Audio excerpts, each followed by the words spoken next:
Je m'appelle Khaled Hassan, j'ai 42 ans et je suis né à Alep, en Syrie, une ville riche en histoire et aux rues vibrantes. Depuis mon enfance, j'ai été profondément marqué par l'environnement spirituel qui m'entourait, avec le son de l'appel à la prière résonnant dans les ruelles de la vieille ville. L'islam a toujours été le pilier central de ma vie. J'ai grandi en tant qu'aîné d'une famille musulmane dévouée, où mon père, un érudit du Coran, m'a transmis un profond respect pour les enseignements du prophète Muhammad. Dès mon jeune âge, je me suis plongé dans l'étude du Coran et, à l'âge de 20 ans, je dirigeais déjà les prières à la mosquée locale de Lo, ce qui était une grande fierté pour ma famille. Cependant, la paix que nous vivions chez nous a été perturbée par l'aggravation de la guerre en Syrie. Au fil des années, le chaos a envahi notre terre natale et en 2016, après avoir perdu beaucoup de mes proches à cause de la violence, j'ai pris la décision difficile de quitter mon pays avec ma femme et mes jeunes enfants. Nous avons fui vers le Royaume-Uni à la recherche de sécurité et d'une nouvelle chance de recommencer. Nous installer à Birmingham a été un défi, car tout était nouveau, de la langue au climat froid. Cependant, ma foi est restée le fondement qui me soutenait dans les moments d'adversité. C'est alors que je suis devenu imam d'une petite mosquée où je me suis mis à guider d'autres immigrés qui, comme moi, avaient été forcés de laisser derrière eux leur maison et leur vie. Mes journées étaient consacrées à l'enseignement, à la direction des prières et à l'aide à ceux qui, comme moi, luttaient pour s'adapter à leur nouvelle réalité. Je me voyais comme un pilier de foi et de certitude, enseignant à mes fidèles que l'islam était le véritable chemin vers le salut, une vérité en laquelle je croyais profondément. Cependant, je n'avais jamais imaginé que mes propres convictions seraient mises à l'épreuve d'une manière que je n'aurais jamais pu anticiper. Une nuit froide et pluvieuse à Birmingham, après avoir dirigé la prière du soir à la mosquée, je retournais chez moi. La pluie rendait les rues glissantes et la visibilité était limitée. Mon esprit était concentré sur le sermon que j'avais préparé pour le vendredi suivant, pensant à la manière dont je pourrais inspirer ma congrégation à approfondir leur foi. Mais, soudainement, alors que je conduisais dans une rue animée, une voiture est arrivée à grande vitesse en sens inverse. Avant que je ne puisse réagir, le véhicule a perdu le contrôle et a percuté de plein fouet le mien. L'impact fut dévastateur et mon corps fut projeté violemment en avant, plongeant tout dans l'obscurité. Lorsque je repris un léger sens de conscience, je pus entendre des voix étouffées et sentir une douleur aiguë envahir mon corps. Les ambulanciers travaillaient rapidement pour me retirer des débris et l'un d'eux dit « Il est dans un état critique, nous devons l'amener à l'hôpital immédiatement ». Dans l'ambulance, je perdais et retrouvais conscience, sentant ma vie s'échapper, mais je m'accrochais aux mots de la Shahada, les répétant dans mon cœur « Il n'y a de Dieu qu'Allah et Mohammed est son messager ». À notre arrivée à l'hôpital, mon état était grave. J'ai été immédiatement emmené en réanimation et ma famille a été informée que mes chances de survie étaient minimes. J'avais de multiples fractures, des hémorragies internes et une grave blessure à la tête. Le bruit des machines autour de moi et les tubes qui m'aidaient à respirer étaient tout ce que j'entendais. Au fil des jours, mon état ne s'améliorait pas et les médecins ont dit à ma femme que la seule chose qu'ils pouvaient faire était d'attendre et de prier. Mon corps était pratiquement sans vie sur le lit d'hôpital, mais quelque chose d'extraordinaire se passait à l'intérieur de moi, quelque chose que je n'avais jamais pu imaginer. Une nuit, tandis que ma famille priait à mes côtés, je sentis mon esprit se séparer de mon corps. C'était comme si je flottais au-dessus de la chambre, observant ma propre forme sans vie, entourée des machines. Je vis la douleur sur le visage de ma femme et les larmes dans les yeux de mes enfants. Je voulais pouvoir leur parler, leur dire que j'étais encore là, mais je ne pouvais pas. Une force étrange semblait m'attirer, me conduisant dans un tunnel sombre, et la peur s'empara de moi. À mesure que je me déplaçais dans le tunnel, une sensation croissante de malaise m'envahissait. L'obscurité était dense, et l'air semblait lourd, comme si quelque chose d'invisible me comprimait. Les murmures que j'entendais se renforçaient à mesure que j'avançais, leur voix pleine de tristesse et de désespoir. Mon cœur battait de manière irrégulière, et malgré mes tentatives de crier, aucun mot ne sortait de ma bouche. À chaque pas, la peur grandissait, et puis, soudainement, le tunnel s'ouvrit, révélant un paysage désolé. Le sol était brûlé, et l'air, chargé de l'odeur suffocante de soufre, rendait tout encore plus oppressant. Des ombres se déplaçaient au loin, et les cris résonnant dans l'air me glacèrent jusqu'aux os. Je compris alors que je n'étais plus dans le monde que je connaissais. Je savais que selon ma foi islamique, ce qui m'attendait dans l'après-vie était le paradis pour les justes et l'enfer pour les pécheurs. Mais ce que je voyais là dépassait tous les concepts que j'avais appris.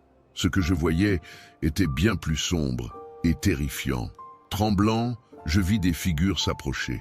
Au début, elles étaient floues, difficiles à distinguer, mais à mesure qu'elles se rapprochaient, je reconnus leur visage. C'étaient des hommes que j'avais vénérés toute ma vie, de grands érudits et des leaders islamiques dont les enseignements avaient façonné ma foi. Pourtant, quelque chose n'allait pas. Leurs visages étaient tordus par l'agonie, et il semblait qu'ils étaient pris dans une douleur sans fin. L'un d'eux fit un pas en avant, et sa voix tremblante coupa le silence. « Khaled, dit-il, tu dois écouter attentivement. Nous sommes ici pour te donner un avertissement. » J'étais choqué et perplexe. Un avertissement sur quoi?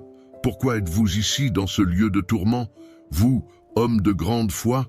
L'érudit baissa la tête, visiblement honteux. Nous nous étions trompés, dit-il, la voix remplie de regret. Nous avons suivi des enseignements qui nous ont aveuglés à la vérité. Nous pensions que nos actions et rituels suffiraient pour notre salut, mais nous nous étions trompés. Il n'y a qu'un seul chemin pour le salut, et ce n'est pas celui que nous prêchions.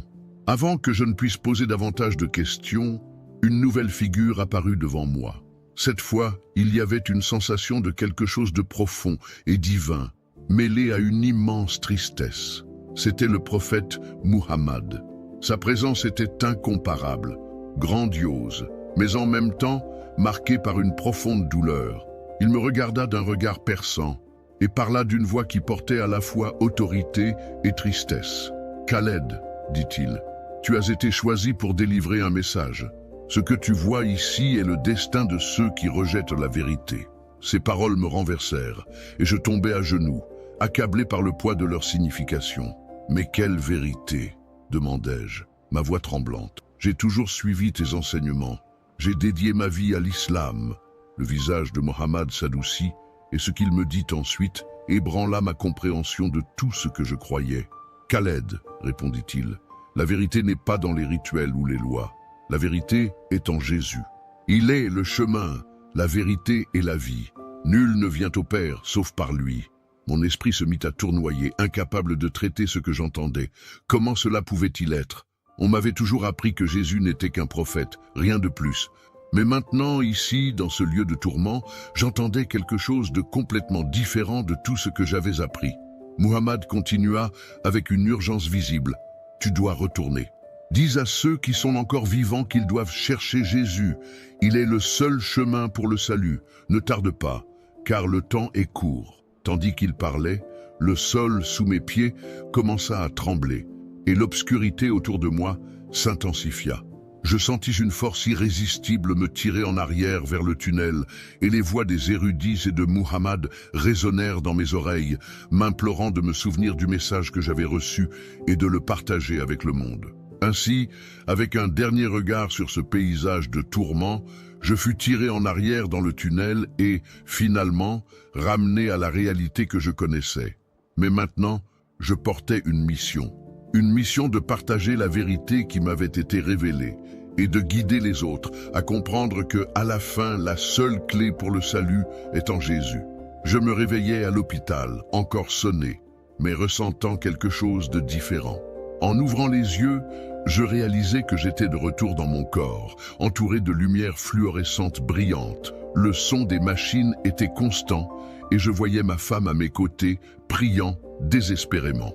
La sensation de revenir fut brutale et je ressentis un choc en respirant, comme si je réintégrais la vie après en avoir été arraché. Les médecins, surpris, s'agitèrent en réalisant que j'étais vivant. Mais le plus important, le plus profond, c'était que j'étais de retour avec un message qui allait tout changer. À mesure que les jours passaient à l'hôpital, mon esprit n'arrivait pas à se reposer. Mon corps était encore faible, et les moments de réflexion me disaient que j'étais testé d'une manière que je n'aurais jamais imaginée. Je me sentais plus léger, mais aussi plus accablé, comme si je portais une vérité trop lourde pour être ignorée. Les images de l'obscurité, de la souffrance et des visages des érudits que j'avais tant vénérés me hantaient, ceux qui, comme moi, croyaient que le salut résidait dans les rituels et les lois, mais qui étaient maintenant condamnés, souffrant de ne pas avoir vu la vérité. La voix de Muhammad résonnait encore dans mon esprit, claire et ferme. Jésus est le seul chemin vers le salut. Comment cela pouvait-il être? J'ai toujours cru que la vérité résidait dans l'islam, que l'obéissance à Dieu venait par la prière, le jeûne, les bonnes actions. Alors, qu'était ce message qui m'avait été donné et comment pouvais-je le changer? Je savais que ma famille, ma femme, mes enfants croyaient comme moi. Comment pourrais-je leur demander de se détourner de tout ce qu'ils avaient appris? Ils avaient été élevés avec les mêmes enseignements, respectant les mêmes traditions que moi, vénérant l'islam. L'idée de les confronter à la vérité que je connaissais maintenant semblait impossible. Mais le poids de ce que j'avais vu, la clarté qui m'avait été donnée, était trop lourd pour être ignoré. Je ne pouvais pas garder cette vérité pour moi. Je devais la partager, même si je devais le faire seul. De retour chez moi, je passais des jours plongé dans la prière, réfléchissant profondément. Je lus à nouveau le Coran, essayant de trouver quelque chose qui confirmerait la vision que j'avais eue. J'espérais, d'une manière ou d'une autre, trouver un signe qui alignerait ce que j'avais vécu avec ce que j'avais toujours cru. Mais au lieu de trouver du réconfort, je trouvais encore plus de confusion. Le Coran parlait de la venue d'un prophète, mais ne mentionnait pas Jésus comme je l'avais rencontré, de manière si profonde et transformante. Il n'y avait aucune confirmation de sa divinité, ou qu'il soit le chemin vers le salut. Cela n'avait aucun sens pour moi. J'essayais de justifier mon expérience avec les enseignements que je connaissais, mais quelque chose manquait. Dans un moment de désespoir, après des nuits interminables de lecture et de réflexion, je tombais à genoux, suppliant Dieu. « Guide-moi, montre-moi la vérité. » Le poids du doute m'écrasait. Je savais qu'au cours de ma vie, j'avais suivi un chemin, mais maintenant j'étais confronté à un choix. Soit j'avais eu tort tout ce temps, soit j'avais trouvé quelque chose qui défiait tout ce que je savais. C'est alors qu'au milieu du silence de la nuit, une voix douce et pleine de paix parla en moi. Ce n'était pas audible, mais résonnait profondément en mon être. « Cherche Jésus ». Les larmes commencèrent à couler sur mon visage, et je me demandais si cela pouvait vraiment être aussi simple. Le salut pouvait-il vraiment être trouvé en Jésus? Mais le doute persistait. Je me demandais si j'étais trompé, si c'était un test. Les semaines suivantes furent marquées par l'angoisse et la prière. Je passais des heures et encore des heures à chercher des réponses, à lire sur Jésus, ses paroles, ses miracles. Au fur et à mesure que je m'approfondissais, la vérité commença à se révéler plus clairement. Je n'étais pas devant un simple prophète. Jésus était plus que cela. Il était le Fils de Dieu, le Messie, le Sauveur, et c'est là que ma vie changea pour toujours. Je savais que mon voyage ne faisait que commencer, mais je savais aussi que les défis seraient nombreux. La réponse des gens à mon message variait considérablement. Certains étaient curieux, d'autres hostiles, et beaucoup ne voulaient tout simplement pas écouter. Ma propre communauté, la mosquée que j'avais un jour appelée chez moi, me regardait désormais avec des yeux pleins de méfiance. Mais même face au rejet et à la peur, je ressentais une paix profonde, comme si j'étais guidé par une force supérieure, quelque chose qui me poussait à continuer. Jésus, la vérité que j'avais trouvée dans mon expérience, m'avait transformé d'une manière que je ne pouvais pas complètement expliquer, mais que je savais être réelle. À chaque conversation, à chaque témoignage, ma foi se renforçait. Je passais des heures à étudier les Écritures, me plongeant dans la vie de Jésus, essayant de comprendre plus profondément son amour, ses enseignements et sa mission. Je sentais que ma mission n'était pas seulement de partager ce que je savais, mais aussi de vivre cela, de refléter dans ma vie la vérité que je portais désormais. Je savais que cela signifiait suivre l'exemple du Christ, vivre avec amour, compassion et avec un but clair, conduire les autres à connaître la vérité qu'il m'avait révélée. Le rejet n'a pas été facile à gérer. Souvent, je me suis retrouvé seul, ressentant la douleur de la perte d'amis et de membres de ma famille qui ne pouvaient pas comprendre ma transformation. Je ne voulais pas être vu comme un traître, mais comme quelqu'un qui avait trouvé la véritable lumière. J'ai été défié dans ma propre compréhension, dans ma propre identité, mais chaque jour qui passait, il devenait de plus en plus évident que ma mission n'était pas seulement la mienne, mais quelque chose de divin.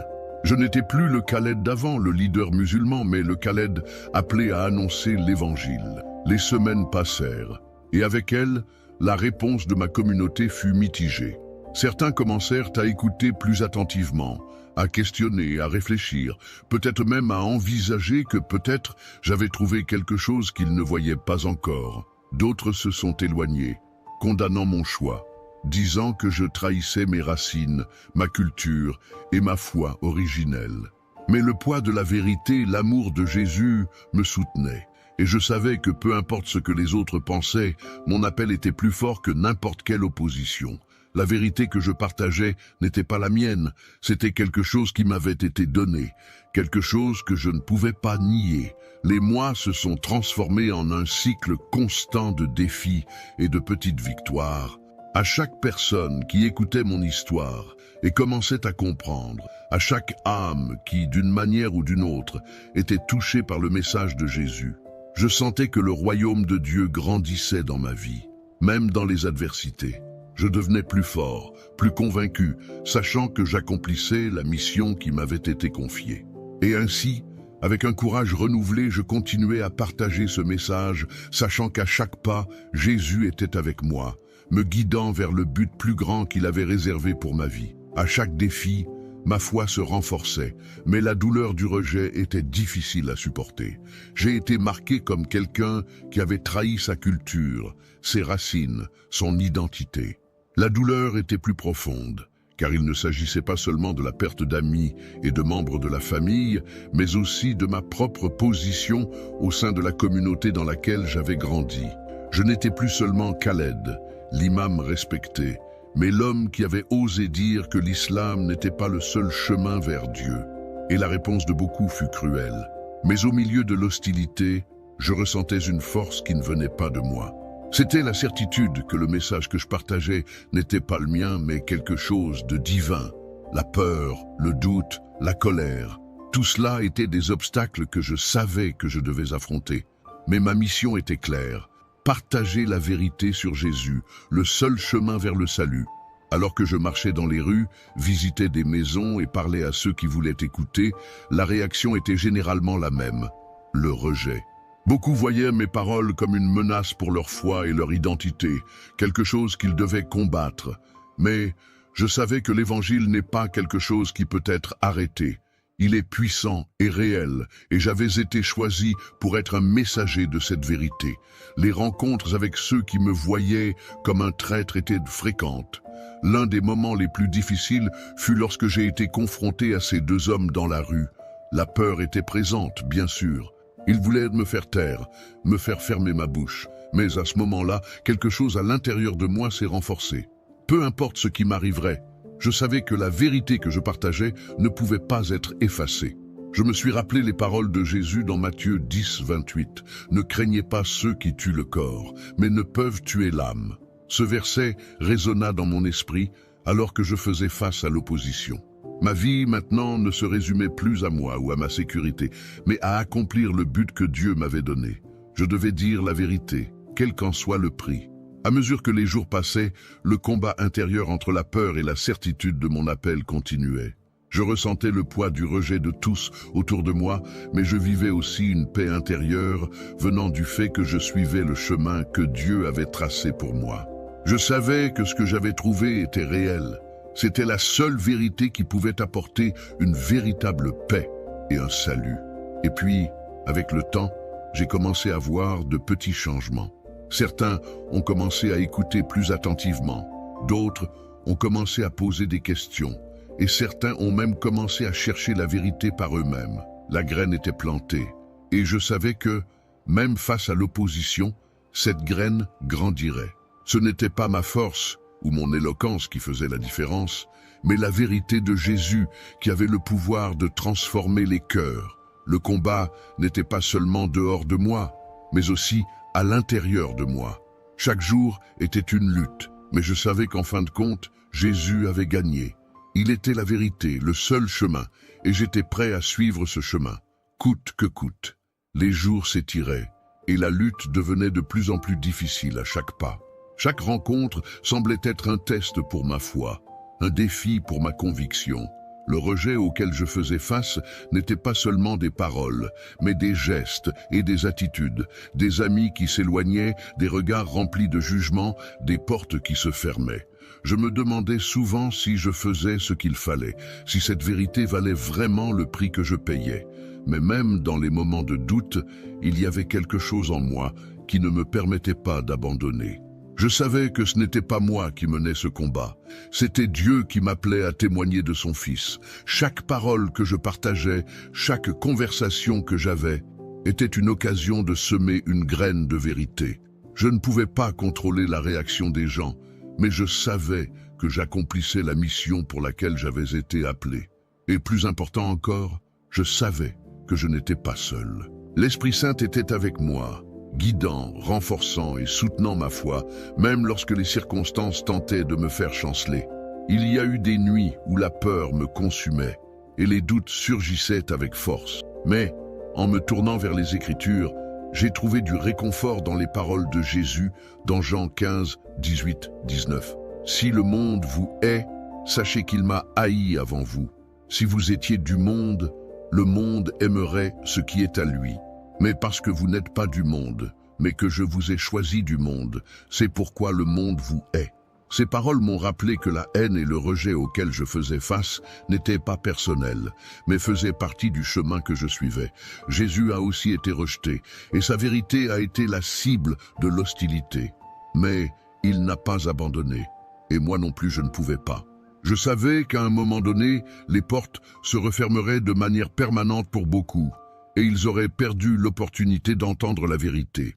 C'est pourquoi je continuais, même quand il semblait que mes paroles tombaient sur des oreilles sourdes. Je savais qu'à la fin, c'était l'Esprit Saint qui convaincrait les cœurs, mais mon rôle était de semer, et c'est ce que je faisais, avec courage et fidélité. Chaque jour était une lutte, mais chaque jour apportait aussi une petite victoire. Une âme touchée, un esprit ouvert, un doute dissipé. Nous ne savions pas ce que l'avenir nous réservait, mais la conviction que Jésus était le seul chemin, la seule vérité et la seule vie était quelque chose que personne ne pourrait me retirer. Et tant qu'il y aurait du temps, tant qu'il y aurait de la vie, je continuerai à témoigner. Parce qu'à la fin, la vérité du Christ prévaudra toujours.